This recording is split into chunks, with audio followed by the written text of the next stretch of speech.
FromSoftware has rightfully earned its place as one of the most influential developers in modern gaming, and that legendary status can be largely attributed to the developer not only birthing the Souls genre, but also making it extremely popular amongst fans. The latest entry in the series, Elden Ring, is emblematic of those very strengths, and hundreds of thousands of fans have already experienced epic adventures across the mystical world of the Lands Between. Right from the freedom to chart your own path across this gargantuan world to enticing rewards for exploration and unparalleled flexibility, Elden Ring has no shortage of reasons to adore its beautifully crafted world and its complex web of systems.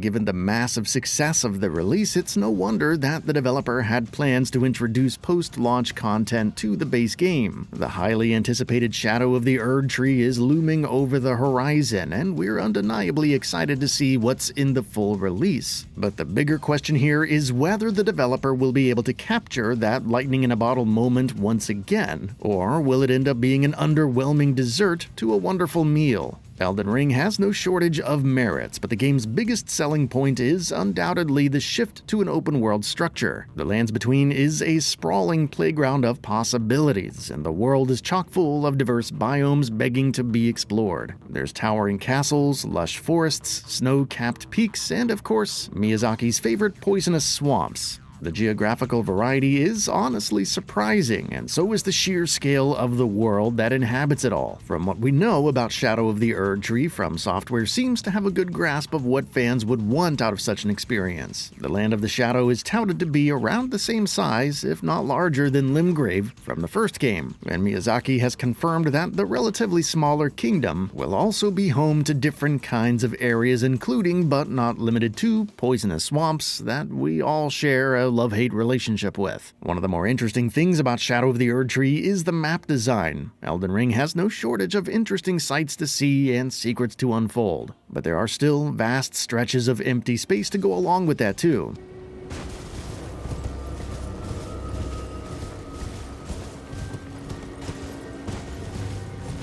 Miyazaki has stated that the Land of the Shadow would feature a markedly richer world design and a more seamless transition between the main dungeons and surrounding areas. Given the relatively smaller scope of the map itself, FromSoftware can focus more on making functional decisions and creating a more purposeful space with the Land of the Shadow, and that is one of the most enticing points about the experience. Then there's the bosses, who have always been the star of the show in the case of FromSoftware's works. Elden Ring features dozens upon dozens of bosses with varying movesets, and many of these fights will undoubtedly go down as some of the best in all of gaming. Shadow of the Erdtree will deliver over 10 new bosses to fight, which is a lot more than what we've seen in prior expansions like Bloodborne's The Old Hunters and Dark Souls 3's Ringed City. The bosses in the trailer look absolutely ferocious, from the flame-spewing giant to the lion-headed beast and the twin serpent soldier, and Miyazaki has claimed that these fights will be some of the toughest in the entire game. While that sounds enticing on a surface level, some of Elden Ring's toughest boss fights can end up being a bit unfair, with the likes of Malenia and Mog dealing insane amount of damage with each hit, leading players to lean into one particular kind of strategy to defeat them. We hope that Shadow of the Erdtree's bosses shouldn't try to retread the same steps with its boss designs, and instead try to create something that manages to be tough but fair at the same time. Bosses like Orphan of Kos from Bloodborne and Slave Knight Gale come to mind, and we hope that Shadow of the Erdtree's bosses will probably share the same merits as these enemies, which should make these bosses a lot more interesting to fight. But to counter that point, Miyazaki has already compared the bosses here with Malenia from the base game, so we can't really say for sure.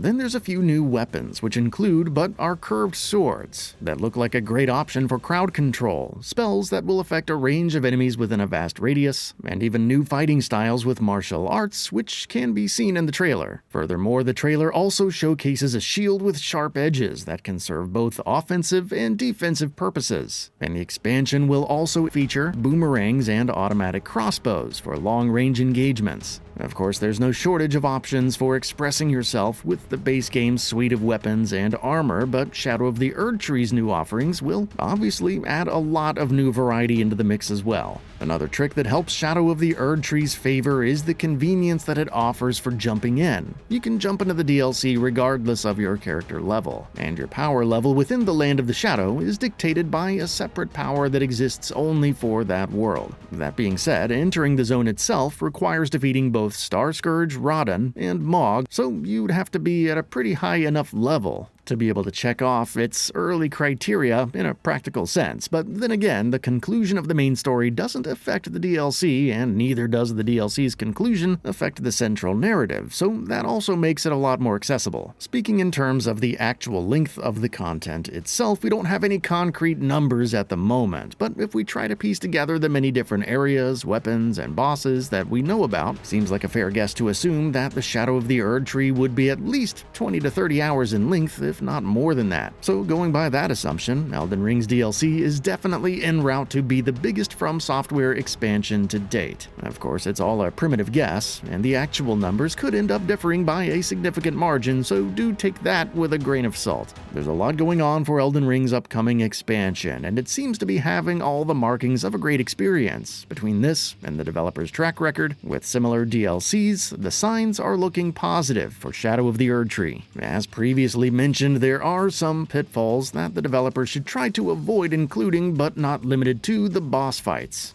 But by and large, Shadow of the Erdtree sounds like a confident conclusion to the epic narrative of the shattering of the Elden Ring. And with that, we reached the end of the video.